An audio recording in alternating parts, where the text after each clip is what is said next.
तो जब भगवान राम और लक्ष्मण सीता जी को ढूंढते ढूंढते आगे बढ़े तो हनुमान जी से उनकी मुलाकात हुई। हनुमान जी देखते ही उनको समझ गए कि ये स्वयं मेरे प्रभु हैं भगवान श्री राम। तो हनुमान जी ने जब ये समझ गए तो ये प्रणाम किया भगवान को और उनको बताया कि वानर राज सुग्रीव जो कि हम सबों के नायक हैं वो आपको आपकी पत्नी सीता देवी की खोज में मदद करेंगे। तब सुग्रीव से भगवान की मुलाकात हुई और सुग्रीव ने भी अपनी समस्या बताई कि मैं अपने बड़े भाई से बहुत अधिक परेशान हूँ। मेरा बड़ा भाई बाली जो कि अत्यंत शक्तिशाली है, किंतु किसी एक घटना के कारण उसके मन में मेरे प्रति संदेह उत्पन्न हो गया और इसीलिए वह मुझे बार बार परेशान करता है और साथ में उसने मेरी पत्नी का भी हरण कर लिया है और उसको अपने यहाँ पर ही रख दिया। तो ये प्रश्न सुग्रीव ने भी बताया और तब भगवान राम ने कहा कि आप चिंता मत करिए, बाली के द्वारा जो भी आपको कष्ट हुआ है तो मैं बाली का वध करूंगा, इस बात का मैं पूरा प्रण लेता हूँ और आपको मैं आपकी पत्नी को आज़ाद करा के आपके पास लेके उनको आऊँगा, ऐसा बताया। तब सुग्रीव को कुछ मन में ऐसा लगा कि कोई व्यक्ति ऐसा कैसे बोल सकते हैं, क्योंकि बाली तो बहुत अधिक शक्तिशाली थे। बाली के बारे में वर्णन आता है कि बाली रावण से भी ज़्यादा शक्तिशाली था। एक बार बाली जब अपना गायत्री कर रहा था, गायत्री की जाती है दिन की 3 संध्याओं में, सुबह के समय और दोपहर के समय जब सूरज हमारे सिर पर होता है और शाम के समय जब दिन अंत होने लगता है और संध्या काल शुरू होता है, रात्रि प्रारंभ होने लगती है। तो बाली की विशेषता थी कि वो तीनों संध्याएं अलग अलग जगह पर करता था, पृथ्वी के अलग अलग कोनों में जाकर करता था। कई बार इस सागर के किनारे जाकर, कभी उत्तरी ध्रुव में जाकर ऐसा करता था। इतना अधिक शक्तिशाली था कि वो कहीं पर भी जा सकता था। तो एक बार संध्या का समय हो रहा था और बाली ने देखा कि कोई एक छोटा सा जीव कोई घूम रहा है पास में और उसके 10 सिर हैं। तो बाली को ये देखकर बहुत आश्चर्य लगा कि इसके 10 सिर हैं। तो बाली ने उस जीव को उठाया और अपने ऐसे कंधे के अंदर ऐसा रख लिया और बाली उसके बाद अपनी गायत्री करने कहीं चला गया। ये 10 सिर वाला जो व्यक्ति था, जीव था, ये रावण था। रावण को बाली ने ऐसे ही दबा लिया था और रावण कई समय तक, लंबे समय तक बाली के द्वारा ऐसे ही वो परेशान किया जाता था। तो एक दिन क्या हुआ, बाली ने ऐसा अपना हाथ किया और रावण नीचे गिर गया और किसी तरह कैद से आज़ाद होकर वहाँ से भाग गया। तो इससे सुग्रीव को पता था कि बाली का जो पावर है, बाली की शक्ति है, वो रावण से तो कई गुना अधिक है। रावण उसके सामने कुछ है भी नहीं। तो फिर सुग्रीव के मन में संदेह था कि वास्तव में भगवान राम कह तो रहे हैं कि वो बाली का वध कर देंगे, लेकिन मैं कैसे मान लूँ। तब सुग्रीव को ऋषियों का एक भविष्यवाणी पता थी। वो भविष्यवाणी ये थी कि जो 7 वृक्ष थे, ताल के वृक्ष, जो कि अलग अलग दिशा में थे, और ऋषियों ने ये बताया था कि जब कोई व्यक्ति आकर एक बाण से ये 7 के 7 ताल के वृक्ष गिरा देगा एक ही बाण से, तो वो व्यक्ति बाली का वध करेगा। तब सुग्रीव ने शर्त बताई भगवान के समक्ष कि आपको ये करके दिखाना होगा। तो भगवान ने अपने बाण का संधान किया और एक ही बाण से 7 के 7 वृक्ष गिरा दिए। तब सुग्रीव को पूरा विश्वास हो गया कि वास्तव में अब भगवान मेरी मदद करेंगे और बाली से मुझे छुटकारा दिलाएंगे। तो इसके पीछे भी वैसे एक कथा है कि बाली को एक श्राप था कि वह उस पर्वत पे नहीं जा सकता था जिस पर्वत पर सुग्रीव रहता था। किष्किंधा पर्वत पर सुग्रीव रहता था, तो उसको श्राप था एक ऋषि का। तो बाली उस पर्वत पे तो नहीं जाता था, लेकिन बाली और सुग्रीव की जो पहले बहुत अच्छी मित्रता थी, दोनों भाई थे, लेकिन एक घटना के कारण उनके मन में थोड़ा संदेह पैदा हो गया और वो संदेह बाद में युद्ध तक पहुंच गया। ये संदेह किस घटना से है, वो घटना मैं आपको अभी बता देता हूँ कि बाली और सुग्रीव जब बहुत प्रेम से रहते थे तो एक बार कोई बड़ा राक्षस आया वहाँ पर और ये राक्षस बाली से युद्ध करने के लिए आया। तो राक्षस और बाली दोनों आपस में युद्ध कर रहे थे और कोई भी जीत नहीं पा रहा था। दोनों का युद्ध हमेशा बराबरी पे छूटता था। और ऐसा युद्ध करते करते वो एक गुफा में चले गए। और जब गुफा के अंदर चले गए तो काफ़ी लंबे समय तक युद्ध होता रहा और सुग्रीव बाहर इंतजार करता रहा कि बाली विजयी होकर लौटेगा। और फिर जब काफ़ी देर तक युद्ध हुआ उसके बाद कोई भी वापस नहीं आया तो कुछ खून की धार, रक्त की धार बाहर आने लगी। जब ये रक्त की धार बाहर आई तो सुग्रीव को ऐसा लगा कि शायद उस राक्षस ने बाली को मार दिया है, और बाली को मार दिया है तो इसलिए ये राक्षस बाहर आकर हम सबको परेशान नहीं करे। तो इसीलिए सुग्रीव ने एक बड़ा सा पत्थर रख दिया उस गुफा के किनारे पे, उस गुफा के द्वार पर। लेकिन वास्तविकता में बाली ने राक्षस को मार दिया था। तो जब बाली बाहर आया तो उसने तो पत्थर को तुरंत ही हटा दिया और सुग्रीव के ऊपर बहुत क्रोधित हुआ। बाली ने बोला कि तुम्हारे मन में ये इच्छा थी कि मैं इस गुफा के अंदर ही मारा जाऊं, इसीलिए तुमने ये पत्थर रखा। और इसीलिए बाली सुग्रीव को परेशान करने लगा, उसका राज्य छीन लिया, उसकी पत्नी को छीन लिया और सुग्रीव को मारने का भी प्रयास किया बाली ने। फिर बाद में ऋषियों ने सुग्रीव को बोला कि आप इस पर्वत पर रहो, इस पर्वत पे बाली नहीं आएगा। तो भगवान राम से जब आश्वासन मिला सुग्रीव को कि वो बाली का वध करेंगे, तो भगवान ने फिर बाली का वध करने का निश्चय किया। और बाली से जब युद्ध के लिए भगवान की बात आई तो बाली के पास एक वरदान था। एक विशेष वरदान ये था कि जिस भी योद्धा के साथ बाली युद्ध करेगा तो योद्धा के समक्ष जब बाली आएगा तो आधा बल उस योद्धा का बाली के पास आ जाएगा। तो हम समझ सकते हैं कि बाली का बल कई गुना बढ़ जाएगा। पहले से बाली के पास ही बहुत अधिक बल है और योद्धा का भी 50% बल आ जाएगा। तो निश्चित ही योद्धा से कई गुना ज़्यादा पावरफुल बाली बन जाएगा और उस योद्धा को हरा देगा। तो यही कारण था कि जो भी लोग बाली से युद्ध करने आते थे वो हार जाते थे। तो भगवान ने बाली को छुप कर मारा, एक पेड़ के पीछे छुप कर बाली को मारा। अब कई लोग प्रश्न पूछते हैं इसमें कि भगवान ने ऐसा क्यों किया, छुप कर क्यों मारा। बाली ने स्वयं भी प्रश्न किया। बाली ने पूछा मैं बैरी सुग्रीव पियारा, कारण कवन नाथ मोहि मारा, कि हे नाथ, हे स्वामी, मैं आपका बैरी बन गया और सुग्रीव आपका प्यारा बन गया। सुग्रीव से आप प्रेम करने लगे और मुझसे तो बैर करने लगे। ऐसा कौन सा मैंने अपराध किया आपके प्रति, ऐसा कौन सा कारण है कि आपने अकारण ही मुझे मार दिया, कोई कारण नहीं था यहाँ पर। तब भगवान ने उत्तर दिया और वो उत्तर हम सबके लिए महत्वपूर्ण है। उत्तर दिया भगवान ने कि दरअसल जो भी व्यक्ति किसी की स्त्री का हरण करता है, किसी का राज्य छीनता है, तो वो वास्तव में ऐसे लोगों को बोला जाता है 6 प्रकार के आतताइयों में बोला जाता है। ये भगवद गीता में भी वर्णन आता है। हालांकि भगवद गीता के श्लोकों में वर्णन नहीं है, लेकिन प्रभुपाद जी तात्पर्य में वर्णन करते हैं कि 6 प्रकार के जो आतताई होते हैं, वो पहला तो यह है जो किसी व्यक्ति को जहर दे। दूसरा आतताई कहलाता है जो किसी व्यक्ति पर धारदार हथियार से हमला करे। तीसरा आतताई कहलाता है जो किसी के घर में आग लगा दे। और चौथा आतताई कहलाता है जो किसी की पत्नी का हरण कर ले या पत्नी का अपमान करने का प्रयास करे। और पांचवा आतताई कहलाता है जो किसी की हत्या करने का प्रयास करे। और छठवां कहलाता है जो किसी के यहाँ चोरी करने आए। तो देखा जाए तो कौरवों ने तो ये सब किया था पांडवों के अगेंस्ट।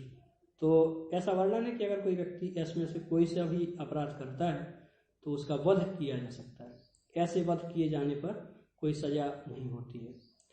तो भगवान ने बताया कि दरअसल तुमने देखो सुग्रीव की पत्नी का हरण किया, तो इसलिए तुम्हारा ऐसा होना था।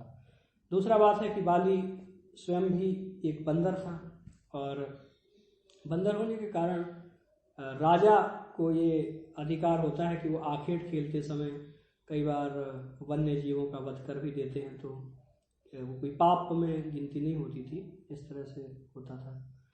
और साथ में अब हम इसका जो भगवान के ऊपर प्रश्न चिन्ह लगाया जाता है उसका कारण हम समझते हैं कि भगवान के बारे में लोग बोलते हैं कि भगवान ने क्यों छिप कर मारा। अगर मारना ही था बाली को तो सामने सामने क्यों नहीं मारा, सामने भी तो मार सकते थे।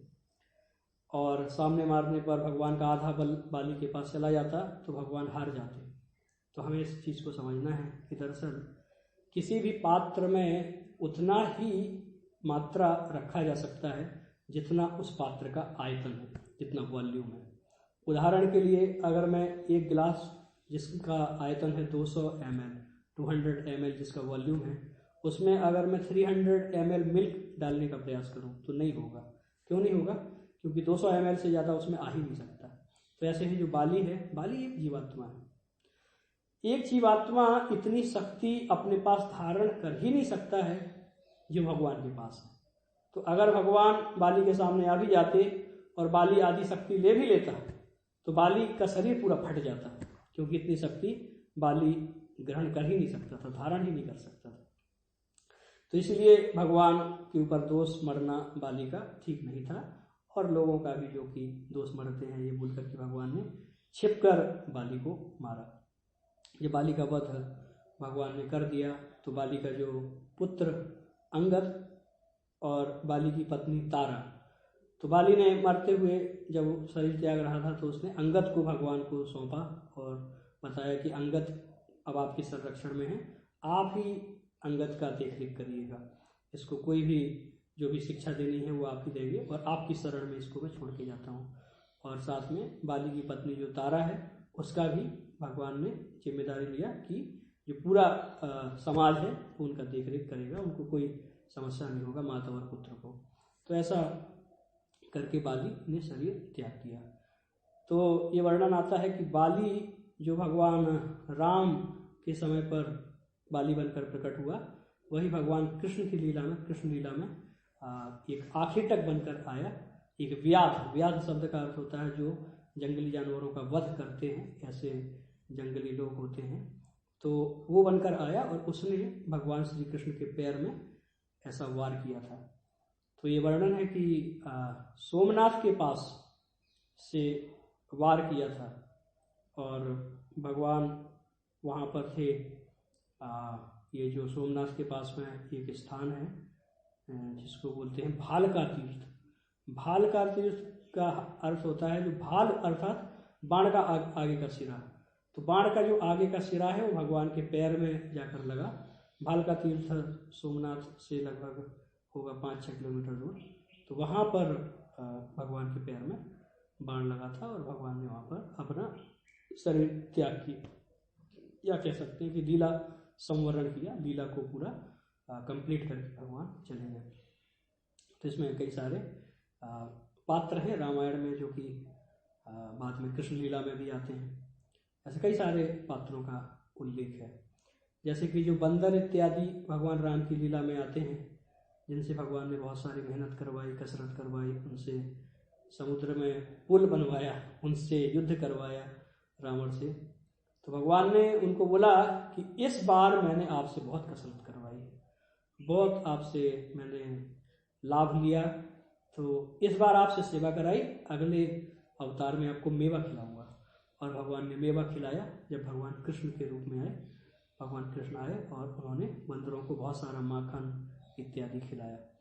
तो बंदर भी जो भगवान राम की सेना में थे वो भगवान कृष्ण के समय पे भी आए।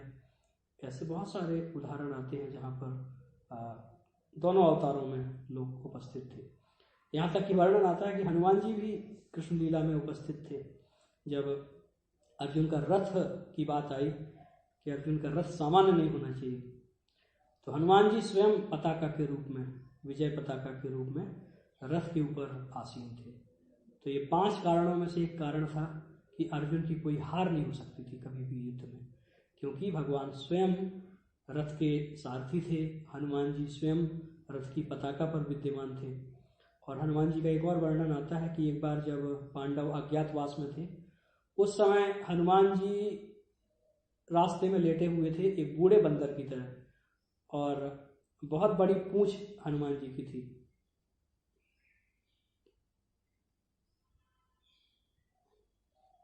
हनुमान जी की पूंछ काफ़ी बड़ी थी और रास्ते में हनुमान जी की पूंछ थी।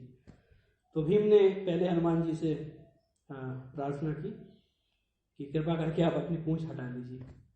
तो हनुमान जी ने कहा, मैं तो बहुत बूढ़ा बंदर हूँ और मैं अपनी पूंछ नहीं हटा पा रहा हूँ, मैं अशक्त हूँ, शक्ति नहीं है मेरे पास। तो फिर भीम ने पूंछ हटाने का प्रयास किया लेकिन हटा नहीं पाए।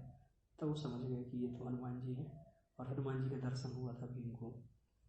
तो ऐसे कई सारे उदाहरण आते हैं। तो जब भगवान ने बाली का वध कर दिया, अंगद को स्वीकार किया अपने सेवक के रूप में, तब सुग्रीव भूल गए अपने प्रण के बारे में, क्योंकि यहाँ पर तो आपस में जो बात हुई थी एक दूसरे की सहायता की। सहायता ऐसी थी कि भगवान बाली के प्रभाव से सुग्रीव को मुक्त कराएंगे और सुग्रीव अपनी सेना का उपयोग करेंगे चारों दिशाओं में सीता माता का पता लगाने के लिए। तो जब बाली का भगवान ने वध कर दिया, उसके बाद वर्षा ऋतु आ गई। तो वर्षा ऋतु में हम समझ सकते हैं कि लोग ज़्यादा बाहर नहीं जा पाते हैं, तो सुग्रीव भी बाहर नहीं गए। तो भगवान ने समझ लिया कि ये बाहर नहीं जा सकते हैं, तो कोई समस्या नहीं। और सुग्रीव के जब वर्षा ऋतु के बाद भी कोई प्रयास नहीं हुआ, तो भगवान ने सुग्रीव को याद दिलाया कि अभी समय हो गया है, अब जाकर पता लगाओ। तब सुग्रीव ने भगवान से क्षमा मांगी और सुग्रीव ने अपने मुख्य सेनापतियों को चारों दिशाओं में भेजा। तो सुग्रीव की सेना में बहुत सारे विशेष सेनापति थे, जैसे कि हनुमान जी थे, जाम्बवान थे, इसके अलावा भी बहुत सारे बंदर थे, बंदर भालू इत्यादि, और ये काफ़ी शक्तिशाली भी थे, सब जगह जाकर पता लगा सकते थे। तो जानकारी करने पर पता चला कि रावण दक्षिण दिशा में सीता जी को ले गया होगा। रावण ले गया है क्योंकि जटायु ने बताया था। तो फिर भगवान ने दक्षिण दिशा की ओर जाना शुरू किया और दक्षिण दिशा की ओर जाने के बाद भगवान रामेश्वरम पहुँचे। तो रामेश्वरम वह स्थान है जहाँ से भगवान ने अपनी सेना का संयोजन किया, पूरी सेना को व्यवस्थित करा और एक प्रण लिया कि रावण का वो वध करेंगे। उस समय भगवान ने जो वहाँ पर रामेश्वरम है, रामेश्वरम का अर्थ है भगवान शिव का स्थान है वहाँ पर, तो वर्णन आता है कि भगवान ने वहाँ पर रामेश्वरम की स्थापना की या वहाँ पर पूजा की। तो कई लोग प्रश्न पूछते हैं कि भगवान ने शिव जी की पूजा क्यों की, शिव जी की पूजा करने की क्या आवश्यकता थी। तो इसका उत्तर है कि भगवान राम या भगवान कृष्ण या भगवान के कोई भी अवतार है विष्णु तत्व, उनका शिव जी के साथ बहुत अच्छा संबंध है। भगवान के सबसे बड़े भक्त कहे जाते हैं शिव जी, वैष्णवानाम यथा शंभु। तो शंकर जी भगवान के सबसे बड़े भक्त हैं, और चूंकि भक्त हैं तो भगवान और भक्त का संबंध ऐसा है कि कभी भक्त भगवान की पूजा करते हैं, कभी भगवान भक्त की भी पूजा करते हैं। जैसे कि आपने उदाहरण देखा होगा कि वृंदावन में हम जाते हैं तो निधि वन सेवा कुंज यानी ऐसे स्थान है जहाँ पर भगवान ने राधा रानी की सेवा की। सेवा कुंज में भगवान राधा रानी का श्रृंगार कर रहे हैं, उनका केश सज्जा कर रहे हैं इत्यादि। तो भगवान अपने भक्तों की सेवा करते हैं। नंद महाराज माता यशोदा की भी भगवान ने सेवा की। जब नंद महाराज बोलते थे, जब भगवान बहुत छोटे थे, कृष्ण बहुत छोटे थे, तो बोलते थे कि बेटा मेरे जूते उठा कर लाओ। तो नंद महाराज की बात सुनकर भगवान जूतों को अपने सिर पर रख कर लाते थे। इसका मतलब है भगवान सेवा कर रहे हैं अपने माता पिता की। तो भगवान अपने भक्तों की सेवा करते हैं और भक्त भगवान की सेवा तो करते ही करते हैं। तो अगर भगवान ने शिव जी की उपासना की, सेवा की, तो उसमें कोई आश्चर्य करने वाली बात नहीं, इसमें इतना सोचने वाली बात नहीं। तो भगवान ने इस प्रकार एक उदाहरण प्रस्तुत किया। फिर सारे सेना में ऐसा निश्चित हुआ कि हम सब किस प्रकार से रावण से युद्ध करेंगे, उसके लिए एक पुल बनाने की आवश्यकता हुई। तो पुल बनाने की बात आई तो फिर जब सबको ऐसा लगा कि अब हमें रावण की शक्ति के बारे में पता करना चाहिए कि रावण की शक्ति कितनी है और लंका में सीता जी की स्थिति कैसी है, ये पता करना चाहिए। तो फिर ये प्रश्न आया कि समुद्र को लांघेगा कौन, लंका तक कौन जाएगा। लंका तक जाना सामान्य बात नहीं थी, समझ सकते हैं लंका समुद्र के उस ओर थी और हर एक बंदर को काफ़ी ताकतवर भी थे भगवान राम की सेना में, बहुत ताकतवर लोग थे, लेकिन साथ में समुद्र पार करना आसान बात नहीं थी, क्योंकि समुद्र एक बहुत विशाल जलाशय है जिसको पार करना सामान्य बात नहीं है। तो जाम्बवान ने बताया कि दरअसल जितनी समुद्र की दूरी है इतना मैं पार तो कर सकता हूँ, मैं यहाँ से जाकर पूरी छलांग लगा सकता हूँ, लेकिन मैं बूढ़ा हो गया हूँ अभी। तो मैं इतना बूढ़ा हो गया हूँ कि अगर मैंने छलांग लगाई, वहाँ तक पहुँच भी गया, तो इस बात की गारंटी नहीं है कि फिर मैं वापस आ पाऊँगा, क्योंकि मैं बूढ़ा बहुत हो गया हूँ। ऐसे करते हुए सभी बानरों ने अपने अपने बात बताया कि वो कितना दूरी तक छलांग लगा सकते हैं। तो कई बानरों की जो छलांग लगाने की क्षमता थी वो समुद्र की दूरी से थोड़ा कम थी, तो वो जा नहीं सकते थे। हनुमान जी शांत थे, हनुमान जी कुछ बोल नहीं रहे थे। तो हनुमान जी के बारे में एक श्लोक आता है, मनोजवम मारुततुल्य वेगम जितेंद्रियम बुद्धिमताम वरिष्ठम वातात्मजम वानरयूथ मुख्यम श्री राम दूतम शरणम प्रपद्ये। इसका अर्थ है कि जो मनोजवम, जो मनोज हैं अर्थात मन की गति से चल सकते हैं, मारुत तुल्य वेगम, मारुत यानी मरुत का अर्थ होता है 49 प्रकार की पवन होती है, तो पवन के जैसा उनका गति है, उनकी चाल है हनुमान जी की। मनोजवम मारुत तुल्य वेगम, जैसे मारुति कार आती है ना, तो मारुति शब्द किसका नाम है? पवन का नाम है। पवन यानी वायुदेव, और मारुति नंदन बोला जाता है हनुमान जी को, वो पवन देव के पुत्र हैं, पवन पुत्र भी बोला जाता है हनुमान जी को। मनोजवम मारुत तुल्य वेगम जितेंद्रियम, जितेंद्रियम शब्द का अर्थ है जिसने अपनी इंद्रियों पर नियंत्रण कर लिया है। इंद्रियों का अर्थ है 5 प्रकार की जो कर्मेंद्रिय और 5 प्रकार की ज्ञानेंद्रिय और साथ में मन, इन सब के ऊपर जिसने नियंत्रण कर लिया उसको बोला जाता है जितेंद्रिय, जिसने इंद्रियों को जीत लिया है। मनोजवम मारुत तुल्य वेगम जितेंद्रियम बुद्धिमताम वरिष्ठम, तो वो जो सबसे बुद्धिमान है, सबसे ज्यादा बुद्धिमत्ता है जिनकी, तो ऐसे सबसे वरिष्ठ हैं बुद्धिमानों में। और वातात्मजम, वात शब्द का अर्थ होता है वायु, जैसे बोला जाता है ना किसी को वात रोग हो गया हो, है ना, तो कफ पित्त वायु ये 3 होते हैं, तो वात वायु को बोला जाता है। तो वायु के आत्मजम, आत्मजम यानी पुत्र है। वातात्मजम वानर यूथ मुख्यम, यूथ शब्द का अर्थ होता है समूह, तो जो वानरों का समूह है उसमें मुख्य हैं हनुमान जी। वानर यूथ मुख्यम श्री राम दूतम, भगवान श्री राम के दूत हैं जो कि भगवान राम का संदेश लेकर गए थे लंका तक। और श्री राम दूतम शरणम प्रपत्ति, तो ऐसे श्री राम के दूत की मैं शरण ग्रहण करता हूँ। तो हनुमान जी के बारे में श्लोक बोला जाता है। इसके बारे में एक और चौपाई आती है, पवन तनय बल पवन समाना बुद्धि विवेक विज्ञान निधाना।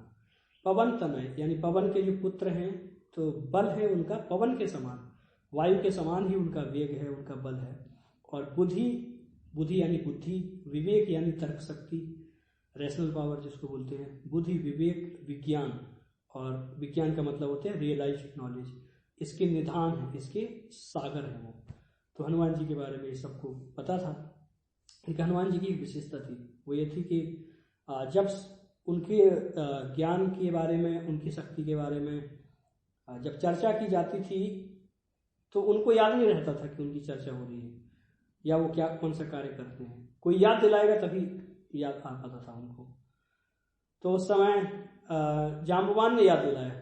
जाम्बवान ने कहा कि अरे हनुमान, आप क्यों शांत बैठे हो, और आप तो सामान्य नहीं हो, आप तो ये सब कार्य कर सकते हो।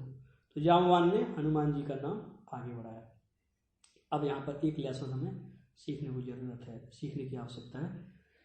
सुग्रीव और हनुमान, इसमें राजा कौन थे? सुग्रीव। हनुमान जी एक योद्धा थे सुग्रीव की सेना में।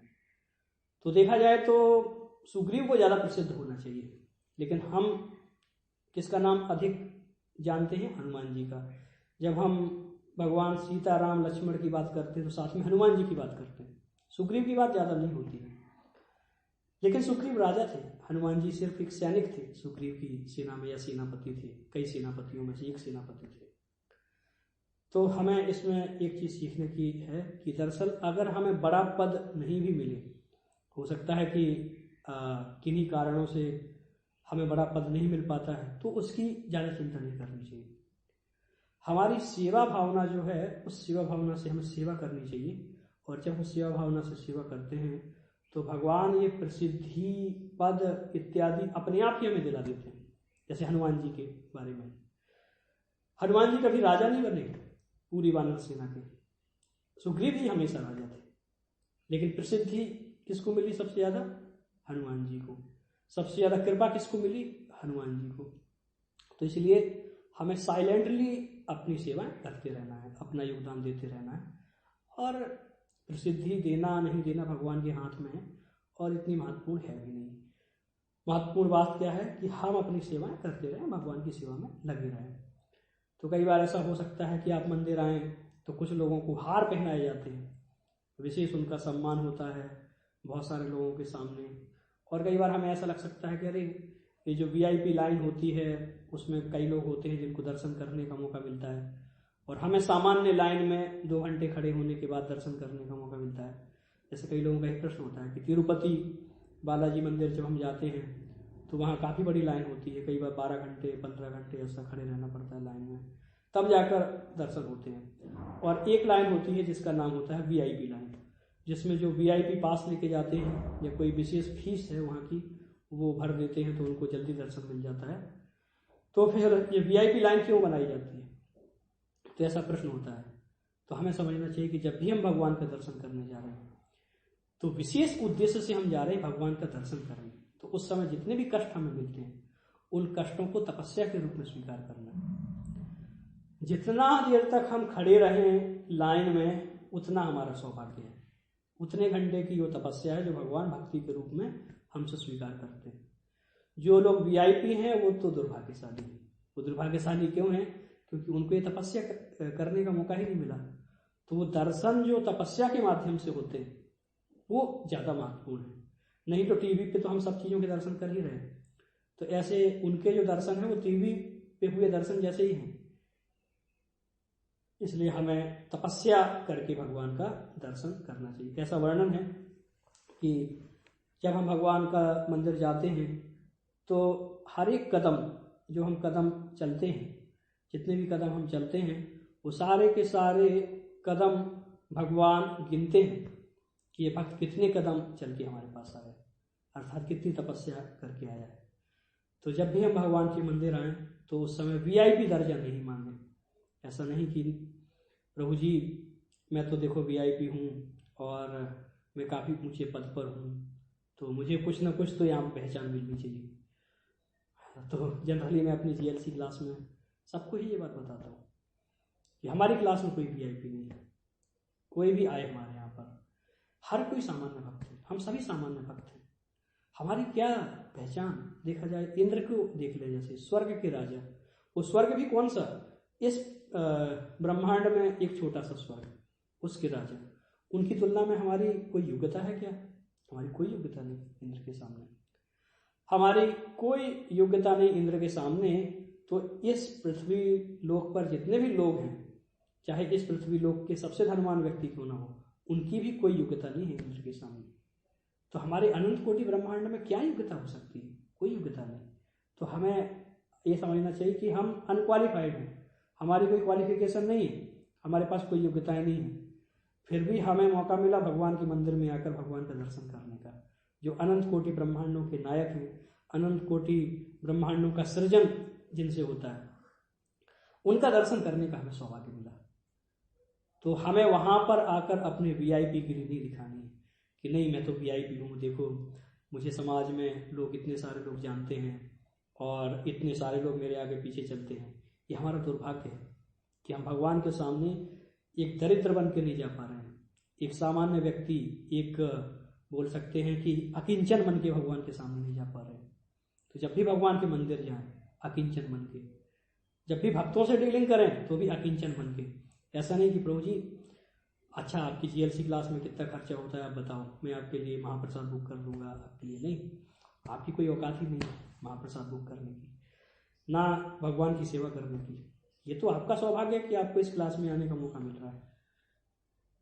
कोई भी क्लास हो, आपको आने का मौका मिल रहा है, ये आपका सौभाग्य है। ये हमारा सौभाग्य नहीं है कि आप आए हो क्लास में या भगवान के मंदिर में आए हो तो आप बोलेंगे कि नहीं देखो आज भगवान का कितना सौभाग्य है कि भगवान को मेरे दर्शन प्राप्त हुए, मतलब मैं दर्शन देने गया आज भगवान को। ऐसा कोई नहीं। भगवान के दर्शन के लिए तो करोड़ों ब्रह्मा जी तरसते रहते हैं। यही अभिमान हो गया था ब्रह्मा जी को थोड़ी सी देर के लिए कि भगवान के मैं बाल जो भी मित्र हैं उनको मैं चुरा लेता हूँ, गायों को बछड़ों को चुरा लेता हूँ, तब भगवान को पता चलेगा कि भाई ब्रह्मा जी वास्तव में हैं कौन, उनके पास क्या क्या पावर है। तो ये ब्रह्मा जी का अभिमान भी भगवान ने सहन नहीं किया। तो हम सबका अभिमान तो भगवान सहन कर ही नहीं सकते। तो हमें हमेशा अकिंचन ही बनना है, बस अकिंचन बनने के अलावा और कोई विकल्प हमारे पास नहीं है। तो ये चीज़ हमें समझना है। अब इसके बाद सुग्रीव ने जब सबको भेजा तो हनुमान जी का नंबर आ गया। तो हनुमान जी ने फिर प्रारंभ किया जाना और हनुमान जी गए लंका तक। लंका तक जाने से पहले कुछ लोगों से उनकी मुलाकात हुई। जैसे एक सुरसा नामक राक्षसी थी। वो राक्षसी की विशेषता क्या थी कि उसका मुख कई गुना बढ़ जाता था, बहुत बड़ा मुंह हो जाता था। तो जब वो आसमान में कोई भी पक्षी भी उड़ता था उसको भी वो निगल लेती थी और निगल के खा जाती थी। तो उसने देखा कि ये तो कोई उड़ रहा है, तो हनुमान जी को उसने अपना मुख बढ़ाया हनुमान जी को निगलने के लिए। तो हनुमान जी ने अपना जो शरीर का माप है वो और बड़ा कर लिया, सुरसा के मुख से भी बड़ा कर लिया। तो सुरसा ने फिर से और ज़्यादा मुख बढ़ाया। तो ये योजनों में लिखा है रामायण में कि सुरसा ने इतने योजन का मुख बढ़ाया। योजन का मतलब कई किलोमीटर होता है। और ऐसे हनुमान जी ने भी बहुत बड़ा ऐसा मुख, अपना पूरा शरीर बढ़ा लिया। फिर जब सुरसा ने बहुत अधिक अपना मुख का साइज बढ़ा लिया तो उस समय हनुमान जी ने क्या किया, अपने शरीर का साइज बहुत कम कर लिया और सुरसा के मुख में उन्होंने प्रवेश कर लिया। सुरसा के मुख में प्रवेश कर लिया। तो जब ऐसा हुआ, सुरसा के मुख में हनुमान जी ने प्रवेश किया और मुख से वापस भी आ गए। तब सुरसा को पता चल गया कि दरअसल अब रावण का अंत आने वाला है। क्योंकि सुरसा को जब हनुमान जी ने ऐसा थप्पड़ मार दिया और सुरसा जमीन पर गिर गई तो उसको एक ये कुछ भी इंडिकेशन मिला था किसी भी ऋषि के माध्यम से कि जब कोई बंदर ऐसे मार दे और तुम गिर जाओ जमीन पे तो समझ लेना कि रावण का अंत आ गया। तो ऐसा समझ लिया। और फिर उसके बाद क्या हुआ, उसके बाद तो फिर हनुमान जी अंदर गए और भी लोग मिले। सबसे पहले तो वाटिका में हनुमान जी ने प्रवेश किया। तो वाटिका में जितने भी रखवाले थे, वाटिका अशोक वाटिका के रखवाले, तो वहाँ पर वो रखवालों से पूछे बिना ही हनुमान जी ने फल इत्यादि खाना शुरू कर दिया था। उसके भी पहले आप लोग म्यूट कर लीजिए अपने आप लोग जो भी ज्वाइन करते हैं ना वो म्यूट कर लीजिए माइक को। आप माइक को म्यूट करके कंटिन्यू करेंगे। तो फिर जितने भी रखवाले थे उन सबको मारा और उससे पहले हनुमान जी ढूंढने लगे पहले सीता जी कहाँ पर है। अब यहाँ पर एक और हमें शिक्षा मिलती है। जब हनुमान जी रावण के हर एक महल में उनकी रावण की रानियों के महल में जाकर ढूंढते थे, तो वैसे तो हनुमान जी एक ब्रह्मचारी हैं, उनको ऐसा नहीं करना चाहिए। आइडियली उनको रावण के महल में जाने की आवश्यकता नहीं। तो हनुमान जी लेकिन फिर भी रावण के एक एक महल में गए, एक एक रानी के महल में, और उन महलों में जाकर वो झरोखों से, वो खिड़कियों से, वो छत से जाकर अंदर कौन सी महिला सीता है ये पता करने का प्रयास करने लगे।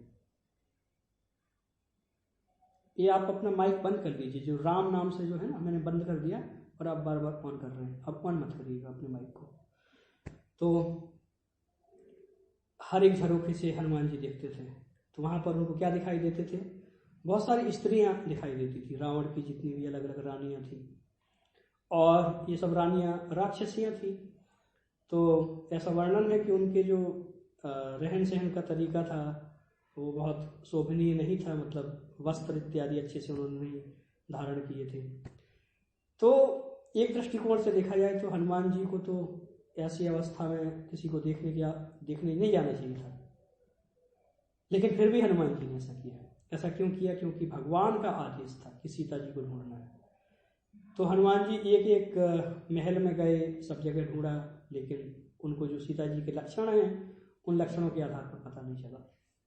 फिर हनुमान जी गए अशोक वाटिका में, जो कि रावण के बगीचा था, और उस बगीचे में बहुत सारे रखवाले भी रक्षा कर रहे थे और कई सारे वृक्ष लगे हुए थे जिसमें बहुत सुस्वादु फल लगे हुए थे।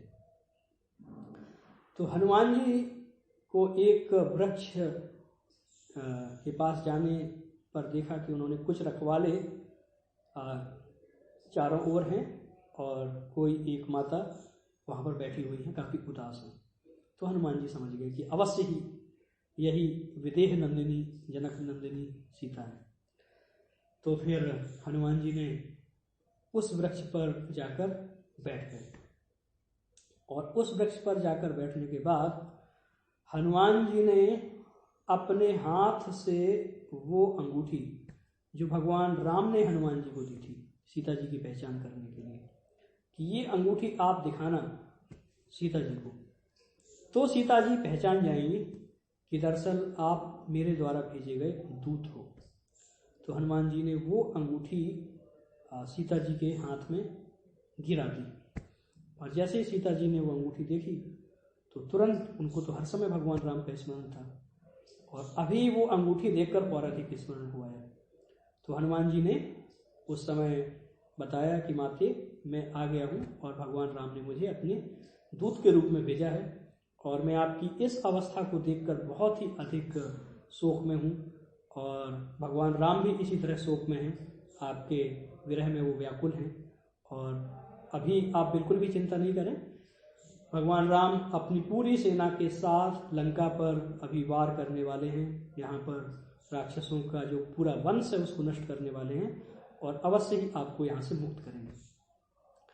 फिर हनुमान जी ने सीता जी से परमिशन मांगी कि माता, अगर आप आदेश दें तो इस वाटिका में बहुत सुस्वादु फल लगे हुए हैं, अलग अलग प्रकार के फल हैं इतने सारे वृक्षों में, तो क्या मैं इन फलों का आस्वादन कर सकता हूँ? मुझे बहुत अधिक भूख लगी है। तो सीता जी ने कहा ठीक है, आप फल का आस्वादन करें। और उसके पहले सीता जी ने भी हनुमान जी को एक अंगूठी दी, अपनी स्वयं की अंगूठी दी, और उन्होंने बताया कि ये भगवान राम को आप देना, और उनको बताना कि वो भी भगवान राम का हर समय स्मरण करती हैं। फिर हनुमान जी गए और जितने भी वृक्ष थे उन सभी वृक्षों पर जाकर फल खाने लगे। तो उन्होंने सामान्य एक कोई भी कपी, कोई भी बंदर जैसा व्यवहार करते हैं वैसा व्यवहार किया,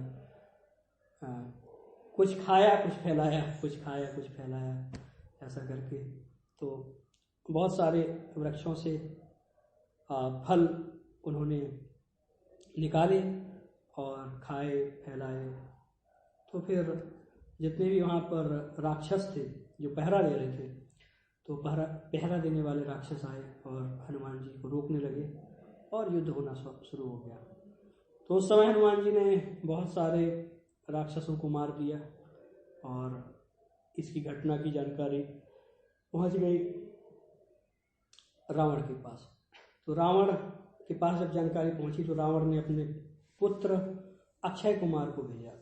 अक्षय कुमार रावण का बेटा था जो काफ़ी शक्तिशाली था। तो उस समय हनुमान जी ने अक्षय कुमार को भी मार डाला, जो रावण का बेटा था उसको भी मार डाला। और फिर जब और भी राक्षस आए, सबसे युद्ध हुआ, तब रावण को पता चल गया कि दरअसल ये तो सामान्य बंदर नहीं है, ये तो काफ़ी शक्तिशाली बंदर है। तो फिर रावण ने अपने पुत्र मेघनाद को भेजा। मेघनाद एक मायावी राक्षस था जो कि माया के माध्यम से लोगों को जाल में कर लेता था, कभी विलुप्त हो जाता था, कभी दूसरी जगह प्रकट होता था, कभी अलग अलग रूपों में प्रकट होता था। तो ऐसे उसके पास बहुत सारी शक्तियाँ थी। तो उसमें से एक शक्ति उसके पास ऐसी भी थी जिसमें वो पास बांध लेता था, पास में बांध लेता था, अर्थात बंधन में बांध लेता था। तो मेघनाथ का एक नाम था इंद्रजीत, उसने इंद्र को भी हरा दिया था युद्ध में, इसलिए उसका नाम था इंद्रजीत। तो जब उसने ऐसा कोई पास, विशेष पास फेंका, तो हनुमान जी के दो उद्देश्य थे। एक तो वो रावण से मिलना चाहते थे, तो वो जानते थे कि अगर मैं इस पास में बंध जाऊंगा तभी जाकर ये मुझे रावण तक ले जाएगा। और दूसरा था, उस विशेष पास को भी हनुमान जी कुछ सम्मान देना चाहते थे कि चलो ये तुम्हारा ये जो विशेष पास है ये फेल नहीं होगा। तो ठीक है, हनुमान जी बंध गए उस पास में आकर, और उस पास में बंधने के बाद रावण के पास हनुमान जी को ले जाया गया सभा में। तो रावण ने देखा तो हनुमान जी से पूछा कि आप कहाँ से यहाँ पर आए और क्या उद्देश्य है आने का। तो हनुमान जी ने बताया, मैं भगवान राम का दूत हूँ और यहाँ पर माता सीता का पता लगाने आया हूँ। तो रावण ने प्रश्न पूछा, इतने सारे लोगों को क्यों मारा, यहाँ पर बगीचे में इस तरह से जो आपने इस तरह से परेशान किया, सबको धमाल मचाया है, ऐसा क्यों किया। तो हनुमान जी ने बताया कि बंदर हूँ मैं, बंदर जैसा स्वभाव है, भूख लगी थी इसलिए खाए फल। तब फिर रावण बहुत अधिक कुपित हो गया और रावण ने कहा इस बंदर को मार डालना चाहिए।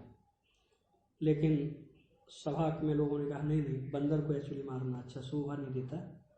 तो किसी ने सलाह दी रावण को कि बंदर को उसकी पूंछ बहुत प्यारी होती है, तो बंदर की पूंछ को अगर आग लगा दिया जाए तो बंदर का बहुत अपमान हो जाता है और बंदर बहुत दुखी भी हो जाता है, तो आप बंदर की पूंछ में आग लगा दो। इसके पहले क्या हुआ, जब रावण से बात कर रहे थे हनुमान जी, तो रावण बहुत ऊंचे आसन पर बैठा हुआ था। तो हनुमान जी बोले, मैं भी आपकी बराबरी पे बैठ के ही बात करूंगा। तो रावण ने बोला, तुम तो बंदर हो, बंदर तो ऊंचे आसन पर नहीं बैठता है, तुमको नीचे खड़े होकर ही बात करनी।